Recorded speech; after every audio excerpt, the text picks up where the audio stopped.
Hello, what's up? Welcome back. Thank you for being here, and let's get into today's video. So about 7 months ago, I made a video on what I thought was going to happen to the real estate market in 2020 for Toronto and the surrounding area. I filmed the video in mid-April, so around the time that lockdown was becoming a reality, and at that time we saw all buyer showings basically freeze and drop off because we were all waiting to see what was going to happen next.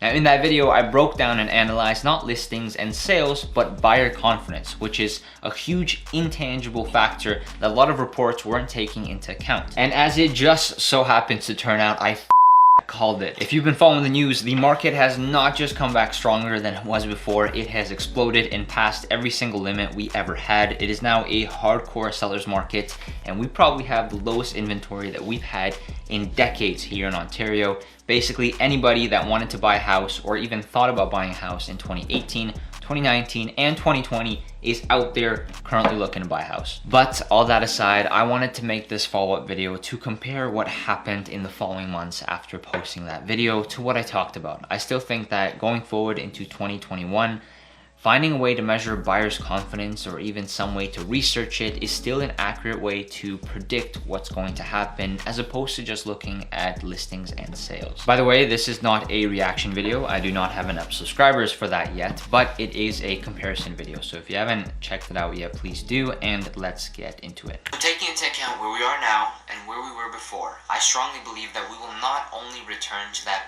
competitive early 2020 market, but likely surpass it and have one of the craziest years in real estate sales ever recorded. Okay, so the end of June, mid-July is where things really started to pick back up again. The warm weather came around, t-shirts went back on, and people found out that you could still view houses and buy houses with masks on. So we really started to see it pick back up there. And here is two articles that I saved following those months that talk about the beginning of this crazy jump. So this first article is from Livable by BuzzBuzz Home. It's actually a pretty sick news page. You should check it out if you want to read it. It says home price gains in June erased almost all pandemic losses, and then goes down to say that average prices posted a huge gain in June, almost entirely erasing pandemic-related losses, with prices down only 0.5% compared to February. And then the second article here says that home sales returned to their booming ways in June amid pandemic.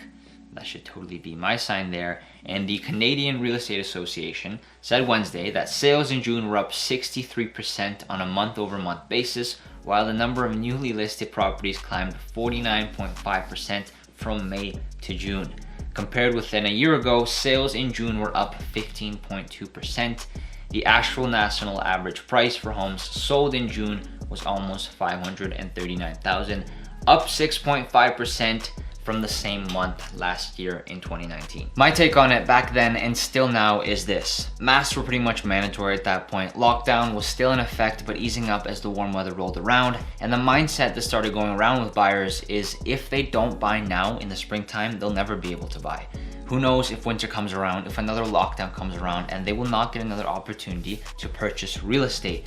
So all in one, they started looking in springtime, and I think that mindset and that motivation has still carried us over to December, and why we're seeing crazy low inventory, crazy high sale prices, and basically multiple offers on anything that has a roof on it. I then came across this article from Zoocasa Realty, which they have some great news and reports. Personally, not my favorite brokerage to deal with, but it says the average home price rose over $100,000 in 9 Ontario markets this June. Now keep in mind, this isn't just $100,000 from the nearest sale price. This is overall $100,000 in value for the whole neighborhood and the whole area.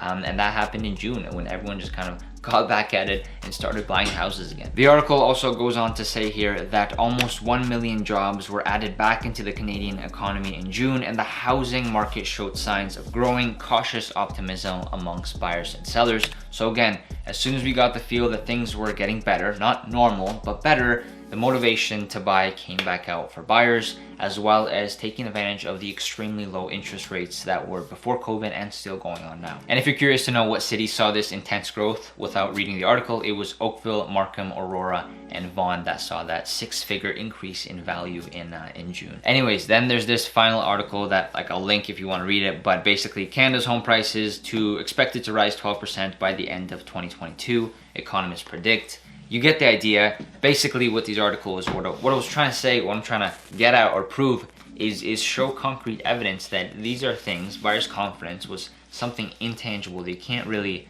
measure or comprehend. Listings and sales show that, but trying to find out the overall motivation and predicting it is much harder. I mean, we do it all the time in real estate where you call someone, they're like, okay, I'm not interested. And then you call them back 3 months later and they're like, oh, by the way, I actually already bought. How do you kind of measure that motivation off just an initial phone call?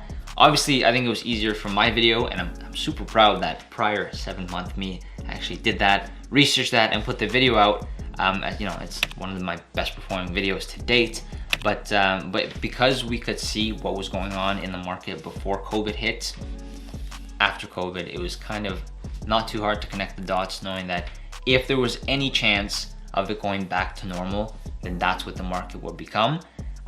And obviously the other 50% call would have been that everything just went to total and we are living in a post-pandemic world where you're not even allowed to go outside. So yeah, that's my review, that's my comparison video. Now, in terms of predicting what might happen to the real estate market in 2021, we're gonna have to see about that one. I don't think I should push my luck on predicting it, but who knows, maybe I'll give it a try, and it'll probably be based on the same thing, and which is gonna be consumer confidence and how much or how will it affect 2021 and the market going forward. I hope you enjoyed the video. I am again super proud of my 7-month prior self for putting this video out, and I can also rest easy knowing that I made this prediction. I put it out on the internet, I was correct, and now I have a reaction video to tell everyone that I was correct, so I can live in satisfaction and just, you know, sleep easy with that one. Thank you so much for watching, and I will see you Friday next week.